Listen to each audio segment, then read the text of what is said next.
Okay, this is a bit ridiculous.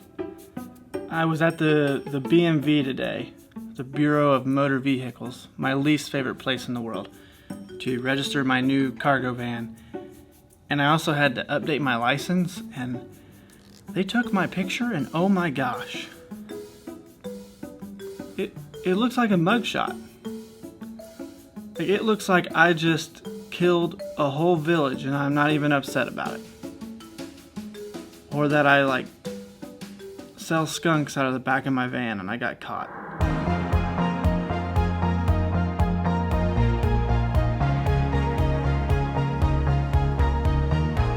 Hey guys, what's going on? My name is Curtis Crow. I own my own video production company, and the goal of this YouTube channel is to share my experiences. In this particular video, I want to talk about why I don't use all of my gear to produce these YouTube videos. Now, I'm no YouTube guru. I don't know anything about growing a channel, but I do know quite a bit about making good videos. I get paid to do it. It's what I do for a living. I own my own company, and I have for several years, and I have access to tens of thousands of dollars worth of camera equipment.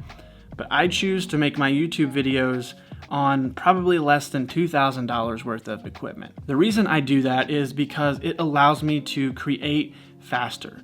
You see, I've wanted to start a YouTube channel for the longest time, and the thing that always held me back was, how would it look? How would it sound? What would my setup be like? Am I gonna set things up and leave it and that's just gonna be my set, or am I gonna have to tear things down all the time?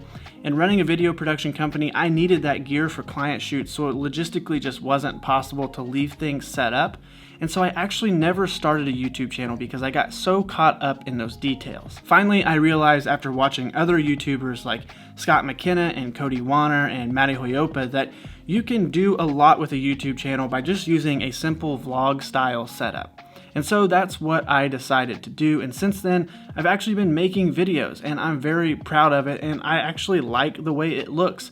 Yes, one day I will experiment with bigger and better setups, but right now this is what I'm going for. So let me give you a quick breakdown of what I have. The camera body I'm shooting on is the Canon M6 Mark II.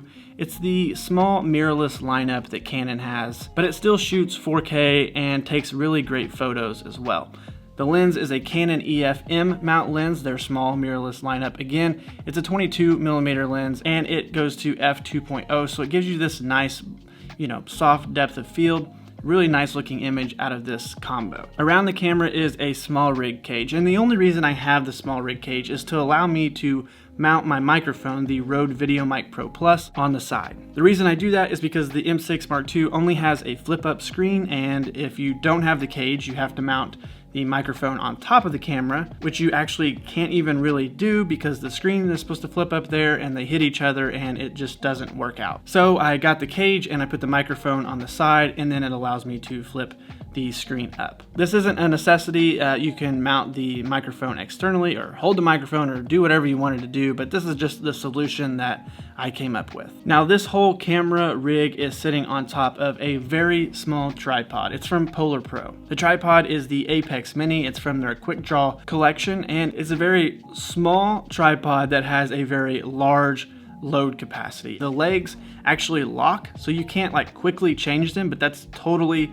okay. It's better to have a more sturdy tripod than a quicker or more convenient tripod. Now, the tripod itself didn't come with a ball head mount, so I actually took one off of one of my Joby Gorilla Pods, the ones you typically see vloggers have. I took that ball head off and put it on this tripod, so I did have a way to articulate and pan and tilt the camera around to just get my framing exactly how I want it to be. So if you ever pick up this tripod, I totally recommend getting some type of ball head to go on top with it. Now, something else that I do that isn't a necessity, but it definitely helps, is a light. If you're not interested in spending the money to get a light, use a window. The sun is the best light when it's available. This light I actually use just to give it a more natural feel. You probably didn't even know it was there if you're not super familiar with video production. I just wanted to pop a little bit from the background, but I mainly wanted the image to look even. Overhead lights are a little bit too harsh and create shadows that are a little bit unflattering. Let me show you what I mean. With this light off, the image doesn't look too bad, and I could raise the ISO and make it a little bit brighter or even brighten it up in post and it would look okay. But you see this shadow from my hat is a little harsh and just overall there's just a little bit too much shadow going on the subject, and I don't really pop well from the background. In my opinion, this shot, the background pops more than the foreground or the subject, which is me, and you don't really want that. So find a way to give yourself some light, whether that's a window or whether that is a very cheap light that you found on Amazon. Anything is better than just your overhead lights. So with this light back on, you can see just how much more even the shot looks, how much better it looks, how much more I pop from the background. So for less than $2,000, I think this is a pretty decent setup. Sure, $2,000 even is a lot of money to spend, and there's tons of ways to spend less money,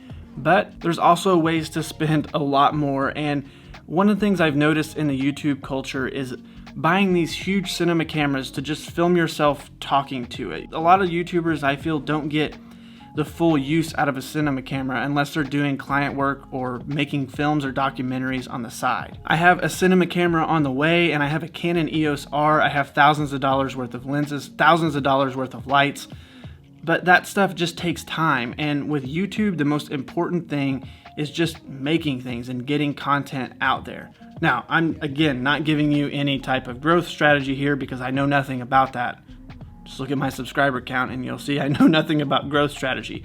But my whole goal of making a YouTube channel is to just share my experiences and share content that I enjoy making. And I only enjoy making it when the gear doesn't get in the way. Sure, one day if this channel takes off and I'm able to, bring in some income with it, maybe I'll think about spending a little bit more time on the setup and making it look a little bit better or something. But right now, I love this. It's easy. This tripod is sitting on a box on top of a table. I'm on a stool right now, and the microphone is sitting right here beside the camera.